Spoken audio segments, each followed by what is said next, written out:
Chapter start होता है। गो कहता है कि 50 टेक्निक है, सर्वाइव करते हो तो कर लो मेरे अगेंस्ट। पाचन कहता है कि क्या कहा तूने, एंड सोचता है कि मैं रिएक्ट तक नहीं कर पाया उसके अगेंस्ट। ये कैसी टेक्निक है जिसे सब लोग रिकॉग्नाइज करते हैं, इवन मेरे कॉन्टिनेंट में भी। और ये टेक्निक बहुत ही ज़्यादा डिफिकल्ट है, तो सारे के सारे लोग इसे 4 टेक्निक तक की यहाँ पे डेवलप कर पाए हैं। मैंने एक तक नहीं पाया उसका अटैक। कोई भी मास्टर इस टेक्निक के बारे में सोचने तक का भी ट्राई नहीं करता, लेकिन तू कह रहा है कि तूने इसे 1 घंटे में बना दिया। बहुत सारे कंट्री के एक्सपर्ट है जो इस टेक्निक को यहाँ पे डेवलप नहीं कर पाए, वो तूने कर दिया एक स्मॉल कंट्री के लड़के। इस मूवमेंट पे हमारा गो किम पूरे तरीके से पाचन जो को मारने के लिए तैयार था। पाचन अपनी स्ट्रेंथ को इकट्ठा करता है, फिर अपनी स्पीड को बढ़ाता है और गो के ऊपर हमला करता है, जो गो जंप करके डॉज करता है। इस हालत में भी उसके अटैक ने पूरी की पूरी जमीन फाड़ दी थी। वो बोलता है कि मैं समझता हूँ कि तुम यंग हो, लेकिन तुम यहाँ पे बहुत ही ज़्यादा एरोगेंट भी हो। तुम्हारे जैसे लोग जो बड़ी बड़ी बातें करते हैं, मैं तुम्हें दिखाता हूँ कि there is sky above sky. पाचन जो एक के बाद एक बहुत सारे अटैक गो किम के ऊपर करता है, जो गो इजीली डॉज करता है। उसके अटैक बहुत ही ज़्यादा डेडली लग रहे थे। एक अटैक तो गो किम को यहाँ पे लगते लगते रह गया। वो कहते हैं कि तू ऐसा कह रहा है कि there is always someone better. Black crocodile remnants, a technique with terrifying speed. वो भी इस टेक्निक को रिकॉग्नाइज करते हैं कि ये यहाँ पे स्ट्रेंथ और स्पीड दोनों का बहुत ही बढ़िया कॉम्बिनेशन है। गो भी बोल भी रहा था, गो अभी यहाँ पे सोच ही रहा था, एंड उसको लगता है कि पाचन जो उसके सामने है, लेकिन पाचन जो उसके पीछे आ गया था। पाचन कहता है कि जो तुम देख रहे हो वो मेरा पास्ट सेल्फ है, एंड पाचन उसे इस टेक्निक से परेशान करना चाहता था। तभी गो कहता है कि अब बारी है 6 वॉट टेक्निक की। उन्हें दोस्तों पता नहीं एक साथ उसके ऊपर कितने अटैक कर दिए, उसका पूरा का पूरा हवा में ही बेब्लेड बना दिया। और इस टेक्निक का नाम स्पाइरल पोटैटो हमारे गो ने रखा था, पता नहीं उसको ये नाम कैसे सूझा। एंड अब पाचन जो का जो दूसरा कान था वो भी काट दिया था हमारे गो किम ने, जो अब यहाँ पे बिल्कुल भी कोई भी चीज़ नहीं सुन पाएगा। अब बारी है 7 शॉट टेक्निक की। एक बहुत ही बड़ा स्लैश गो किम ने उसकी छाती के ऊपर मार दिया। इसका नाम हमारे गो ने रखा है बॉटम टू टॉप। पता नहीं गो यहाँ पे ऐसे नाम कैसे सोच लेता है, पता नहीं हमारा गो किम ऐसे फनी नेम कहाँ से रख देता है। डेनियल, जैक, जैगिन, सारे के सारे लोग बस देख रहे थे कि इस जानवर को यहाँ पे किसने खुला छोड़ दिया और इसको ट्रेनिंग करनी चाहिए, ये आइडिया किसका था। अब बारी है गो किम के 8 स्वॉट टेक्निक की। अब बारी है गो किम के 8 स्वॉट टेक्निक की, जिसमें गो लिटरली उसका एक भी बॉडी पार्ट काटने के लिए बाकी नहीं रखता। उसका पूरा का पूरा अपर बॉडी गो किम ने काट दिया था। इसका नाम गो यहाँ पे रखता है 6 टाइम 8। पता नहीं गो किम ने कौन सा नशा करके यहाँ पे इन सारी टेक्निक का नाम दिया था, लेकिन जो भी कहो ये सारी के सारी टेक्निक किसी भी टॉप टियर कैरेक्टर को यहाँ पे मार सकती है। पाचन जो लिटरली अब मरने की कगार पे है, वो नीचे गिर गया था। वो याद करता है कि मैं पाचन जो 1 of 7 star continent has been defeated. वो फाइनली अपनी डिफीट को एक्सेप्ट कर चुका था कि वो हार चुका है। वो सैमुअल से कहते हैं कि सैमुअल तुम्हारी कार कहाँ पे पार्क है, मुझे यहाँ पे सियोल जाना है जल्द से जल्द। सैमुअल उसका शुक्रिया अदा करता है। उसे पता था कि अगर गो किम यहाँ पे बीच में नहीं आया होता तो उन सारे लोगों की अब तक मौत हो गई होती। एंड अब पूछता है कि इस पाचन जो का क्या करना है, जो अब यहाँ पे खड़ा भी नहीं हो सकता। वो कहता है कि हार, सही कहा, इस बुड्ढे का अब क्या किया जाए। अगर इसको रिक्रूट करने का ट्राई किया तो भी ये हमें रिजेक्ट कर देगा, सही कहा ना। वो भी यार कमाल का आदमी है, इतना मार खाने के बाद वो अपोनेंट को यहाँ पे अपनी गैंग में रिक्रूट करने के बारे में सोच रहा है। तो पाचन जो का गेम था दोस्तों खत्म हो चुका है, या अब यहाँ पे खड़ा नहीं होने वाला, वो तो एक कंफर्म है। अब बारी आप लोगों की दोस्तों कि फटाफट से यहाँ पे इस वीडियो को लाइक कर दीजिए, चैनल को जितने भी नए लोग आए सब्सक्राइब कर दीजिए।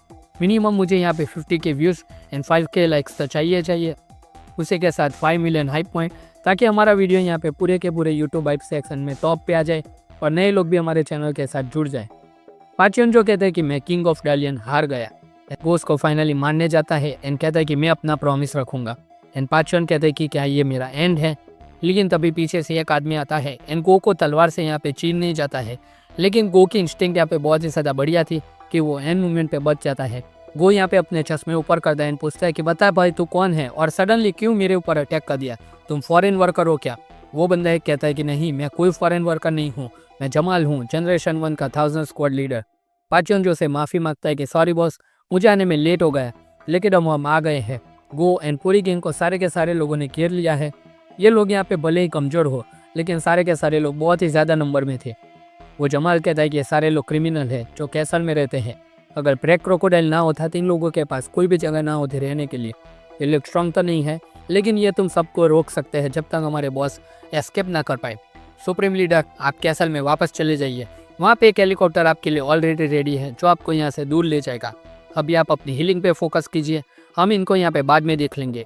तब तक मैं इन लोगों को होल्ड करके रखता हूँ जब तक आप एस्केप नहीं कर लेते। एंड मुगाक दोस्तों पता नहीं कैसे वहाँ पे पहुँच गया था और पाचन जो को अपने ऊपर उठा के भागने लगता है। पता नहीं जैक के हमले के बाद ये आदमी कैसे मूव कर रहा है। पाचन जो कहता है कि मुगाक ये क्या कर रहे हो तुम। वो बोलता है कि तुम ज़्यादा इंजर्ड हो मुझसे, तुम मेरी फिक्र ना करो, अपने बॉडी के ऊपर फोकस करो, उसको जल्द से जल्द हील कर। तुम ब्लैक ब्लीडिंग को कॉपी कर सकते हो मेरी तरह, अपनी बॉडी को प्लीज़ हम जल्दी से जल्दी हील कर दो। मुगाक कहते हैं कि बिग बॉस ये एम्यूलेट आप अपने साथ लाए हो, अब अपने घर जा सकते हैं। मुगाक कहते हैं कि डजंट मैटर कि आज हम यहाँ पे पहले जा रहे हैं और आप यहाँ पे खड़े नहीं रह सकते। आज हम लिव कर रहे हैं, लेकिन हम जब वापस आएंगे सिर्फ इंचर नहीं पूरा का पूरा कोरी अपने अंदर ले लेंगे। मुगाक कहते हैं कि मैं डरता नहीं हूँ क्योंकि उस दिन मैं पैदा हुआ था जब तुम मुझसे पहली बार मिले थे। पाचन उसे गुस्से में कहता है कि ये मेरा ऑर्डर है, मुझे यहाँ पे नीचे रखो। वो वार्न करता है कि तुम यहाँ पे मुगाक मर सकते हो। मुगाक के पूरे बॉडी से खून निकल रहा था। वो उसे कहता है कि अपने वुंड को जल्द से जल्द ट्रीट करो। इधर सारे के सारे लोग स्पीड के इंजर्ड मेंबर को मारने जा रहे थे। इन लोगों का यहाँ पे ट्राई था कि जितने बने उतने मेंबर्स को यहाँ पे मार डालो ताकि यहाँ पे पाचन जो एस्केप कर सके और उसके रास्ते में कोई रुकावट ना बने। जगन्नाथ भी अपनी पूरी ताकत से लड़ रहा था एंड कहता है कि अगर उसको आज जाने दिया तो वापस जरूर आएगा। He can come back after finishing इस बिजनेस। जैक भी पूरी ताकत से यहाँ पे लड़ रहा था और उनको यहाँ पे मार रहा था। दूसरी साइड सैमुअल भी यहाँ पे सबकी चटनी बना रहा था।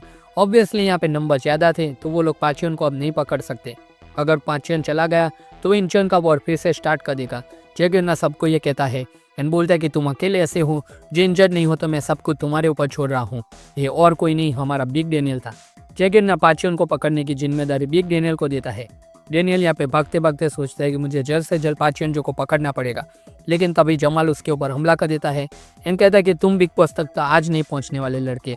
इधर मुगाक उसका सही सलामत कैसल के अंदर तक ले जाता है एंड जैसे ही वो कैसल के अंदर कदम रखता है मुगाक की पूरी बॉडी के अंदर से खून की नदियाँ बहने लगती है। वो यहाँ पे जमीन के ऊपर आ जाता है। वो कम्प्लीटली नीचे गिर चुका था। पाचन चिल्लाता है कि मुगाक मुगाक प्लीज़ उठ जाओ मेरे बच्चे। मुगाक एंड में कहता है कि बॉस माफ़ करना अगर मैंने आपको कभी परेशान किया है। तभी योजे सियोन भी वहाँ पे कैसल में आ जाता है। पाचन ने उसको अपनी गोद में ले लिया था एंड कहता है कि प्लीज़ मुगाक उठ जाओ मेरे बच्चे। बाकी लोगों की मुझे कोई भी फिक्र नहीं है, लेकिन तुम मेरे बच्चे आज नहीं मर सकते। पाचन जो इधर फूट के रो रहा था जैसे कोई बाप रोता है अपने बेटे की मौत पे। मुगाक भी पाचन जो को देख के रो देता है एंड पाचन बोलता है कि प्लीज़ मैं दोबारा मेरे बेटे को नहीं खो सकता यहाँ पे। मैं उस दिन सच में पैदा हुआ था जब मैं आपको मिला था। उस दिन उसको यहाँ पे अपनी असली लाइफ मिली थी। वो उस मोमेंट को याद करता है जब पाचन जो ने उसको यहाँ पे एक छोटा बच्चा था तब बचाया था। एंड पाचन जो को थैंक यू बोलता है कि आपने अपना वादा निभाया। मैं मरते टाइम बिल्कुल भी लोनली फील नहीं कर रहा। एंड ये बोलते बोलते उसके हाथ पाचन जो के हाथ से छूट जाते हैं। पाचन जो अपने बेटे की मौत के ऊपर दोस्तों फूट के रोता है। भले भाइयों ये विलन हो, लेकिन ये सीन देख के मैं भी यहाँ पे इमोशनल हो गया हूँ। आप समझ सकते हो कि मुगाक पाचन जो का बेटा था एंड पाचन जो की यहाँ पे इमोशनल हालत क्या रही होगी। योजी यहाँ पे बीच में आता है एंड कहता है कि बॉस उसका वाउंड हील हो गया होता अगर वो आपको ना बचाने आता। उसने आपके बारे में सोचा कि आप सही सलामत यहाँ पे जिंदा रह जाए। आज की हार याद रखो अपने अंदर एंड वापस आना फाइट करने। ये कहते हुए यूजी ने भी मुगाक को अलविदा कह दिया एंड यही मुगाक की लास्ट विश थी कि आप कम बैक करो। वो पाचन जो को उठाता है कि बॉस लेट्स गो, हेलीकॉप्टर आ गया है, आप जितना वेट करोगे उतना ही आपका सेक्रीफाइस विन में चला जाएगा। पाचन कहता है कि मैं वादा करता हूँ कि वापस जरूर आऊँगा, मैं डालियन को रीऑर्गेनाइज करूँगा और अगर उससे भी काम नहीं चला तो मैं पूरे के पूरे डालियन को बेच डालूंगा। मैं 7 मास्टर को वापस लेके आऊँगा उस लड़के के अगेंस्ट यहाँ पे बदला लेने के लिए, और जिन लोगों ने भी यहाँ पे मुझे मारा उनको काट डालूंगा। मैं सेल्फ रिस्पेक्ट को भूल जाऊंगा। अब यहाँ पे सिर्फ रिवेंज बचा है मेरे जीवन में। मैं उन सारे के सारे लोगों का बदला लूंगा जिन्होंने आज मेरे लिए अपनी जान दे दी है। योजे कहता है कि उस काम में मैं आपकी हेल्प करूंगा, पहले आप हेलीकॉप्टर तक चलो। पाचन कहता है कि नहीं, पहले एक चीज़ है जो मुझे क्लेम करनी है, मुझे ले लेने दो वो चीज़, वो तुम भी नहीं जानते कि वो क्या है क्योंकि मैंने उसके बारे में कभी तुम्हें नहीं दिखाया। पाचन जो ने एक लॉक को ओपन किया एंड कहता है कि बहुत टाइम हो गया मैंने इसे चेक नहीं किया। अंदर एक एनवलप था जो कि पूरा इंचन था पाचन के अकॉर्डिंग। उसके अंदर अब तक इंचन से रिलेटेड जितनी भी इंफॉर्मेशन थी वो सारी की सारी रखी हुई थी। पूरा का पूरा सिटी उस एनवलप के अंदर था, ऐसा पाचन जो मानता है। पाचन कहता है कि मैं इस चीज़ को नहीं छोड़ सकता पीछे। एंड वो हेलीकॉप्टर अभी भी वेट कर रहा है ना, लेकिन जैसे ही वो साइड में देखता है तुरंत उसका हेड उसकी बॉडी से अलग हो जाता है। पाचन जो दोस्तों यहाँ पे ख़त्म हो जाता है। पाचन जो यहाँ पे ख़त्म हो जाता है, उसके सबसे भरोसेमंद आदमी ने आज उसकी यहाँ पे जान ले ली है। उसका हेड उसकी बॉडी से अलग हो गया एंड नीचे गिर जाता है। योजे सियोन आराम से वो एनवलप उसके हाथ से उठाता है एंड कहता है कि मैंने अब तक इसका पूरा का पूरा भरोसा जीत लिया था, तब जाके उसने मुझे ये दिखाया। पाचन की बॉडी से खून का फौफाना निकल रहा था। जैसा उसके हेड जैसा किसी का भी हेड अलग होने के बाद निकलता है। यूजे कहता है कि लेकिन कोई बात नहीं, अब पूरा का पूरा इंचन मेरा है। तो final boss of Incheon is here guys. अब तक हम लोग जो मान रहे थे कि योजे सियन यहाँ पे पाचन जो के अंडर में वर्क कर रहा है, वो सिंपली अपना प्लान को फॉलो कर रहा था। उसने पूरे तरीके से ये गेम को सेटअप किया कि पाचन जो को यहाँ पे स्पीड की गेम और सारे के सारे लोग मिलकर डिफीट कर ले और यहाँ पे पूरे के पूरे तरीके से वो इंचन को अपने हाथ में ले ले।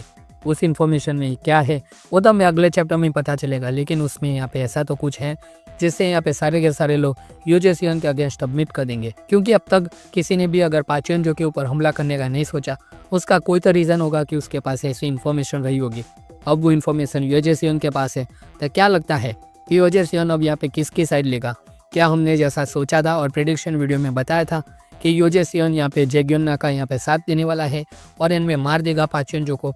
ये तो सही हो गया, लेकिन क्या वो सच में ट्रेटर है या फिर उसका कोई बहुत ही बड़ा इविल प्लान है जो अब अगले चैप्टर में रिवील होगा? एंड क्या वो यहाँ पे हमारे कीटे गेम और जेम्स ले से हाथ मिला लेगा? ये भी यहाँ पे देखने लायक होगा। तो दोस्तों यही था ये लुकिज्म का पूरा चैप्टर 580। आई होप कि आपको ये वीडियो अच्छा लगा होगा। अगर अच्छा लगा तो इस वीडियो को लाइक कर दीजिए, इस चैनल को सब्सक्राइब कर दीजिए, अपने सभी के सभी दोस्तों के साथ इस वीडियो को ज़्यादा से ज़्यादा शेयर कर दीजिए और मिनिमम 5 मिलियन हाई पॉइंट दोस्तों आप ये टारगेट याद रखना। तो हम मिलते हैं आपसे अगले वीडियो में, तब तक के लिए गुड बाय।